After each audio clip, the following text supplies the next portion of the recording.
ดูแท็กเตอร์แคท D5G XL นะครับกำลังดันดินเคลียร์ดินอยู่ครับ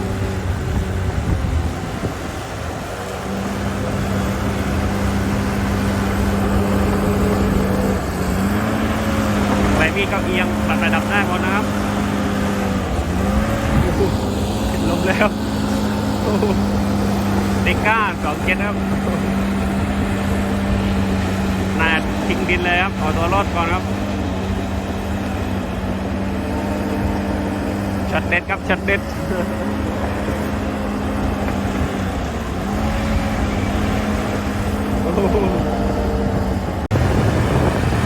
ดันมาแล้วเบียร์นิดนะครับ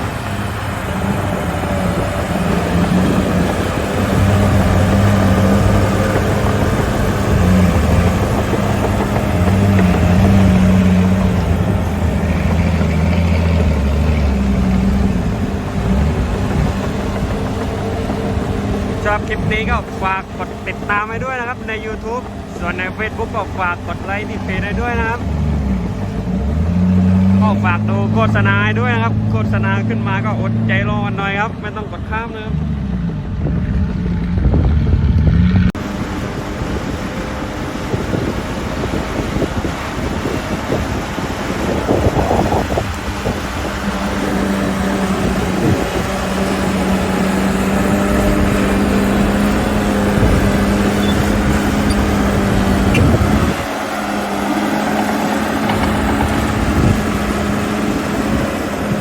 คล่องตัวมากครับ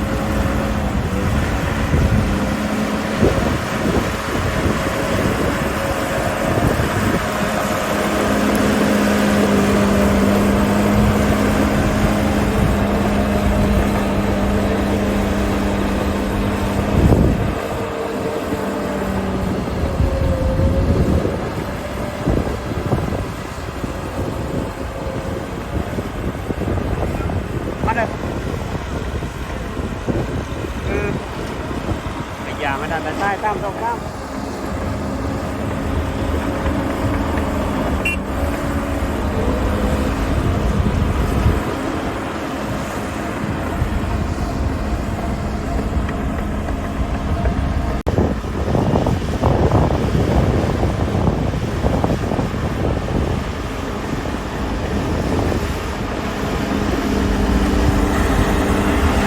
โอ้ยสุดจัดครับ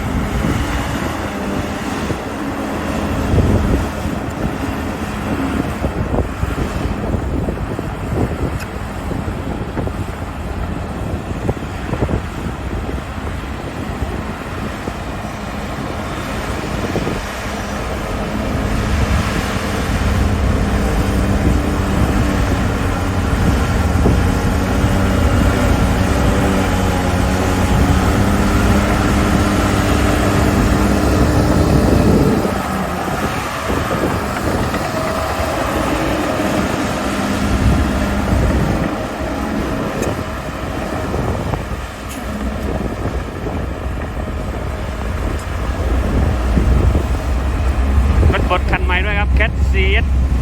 11 GC ครับ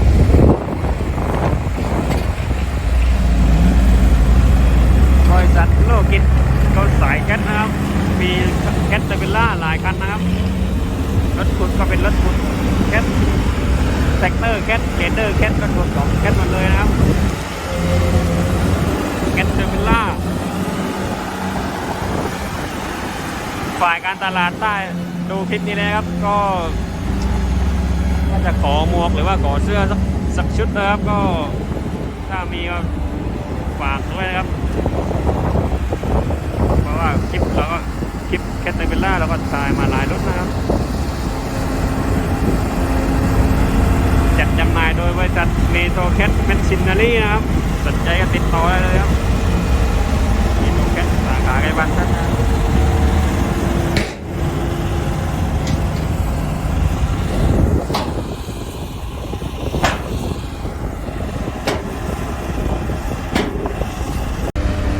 วันนี้ก็มาถ่ายกับช่อง YouTube กิ่งปากกางมุ้งนะครับฝากไปกดติดตามได้เลยครับ YouTube กิ่งปากกางมุ้งครับ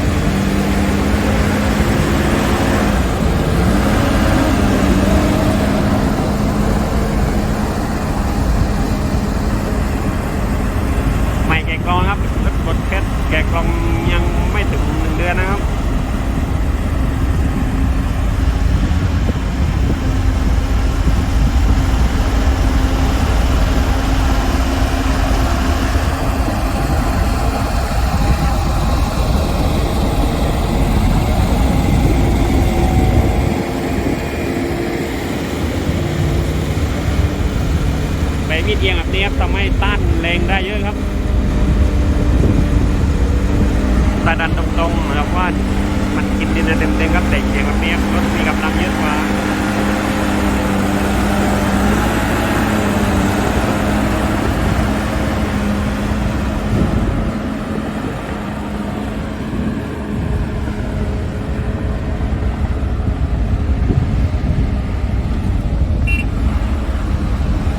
มีการบีบแตรด้วยครับ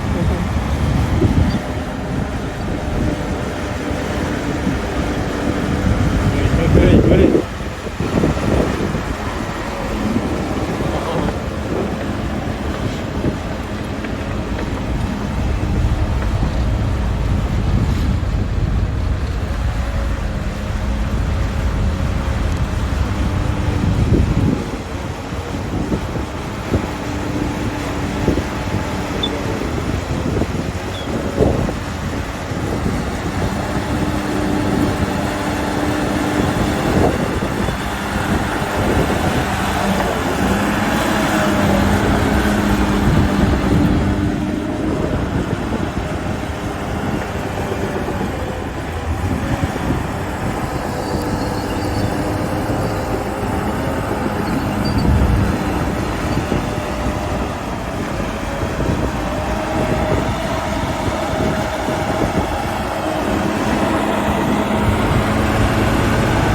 คล่องตัวมากครับ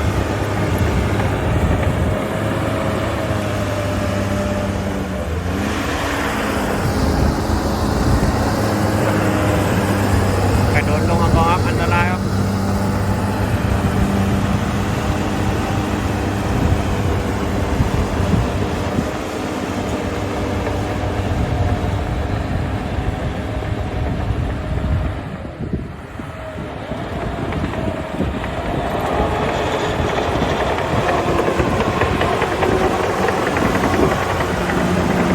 เดินเร็วครับเมียกันตายครับ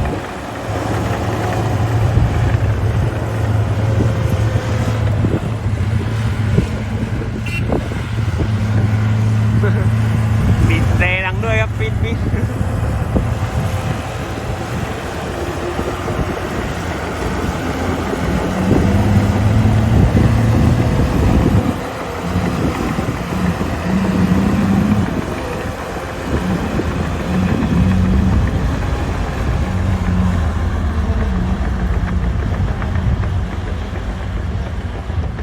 ขอจบคลิปเพียงเท่านี้ครับขอบคุณที่ติดตามรับชมนะครับขอบคุณครับ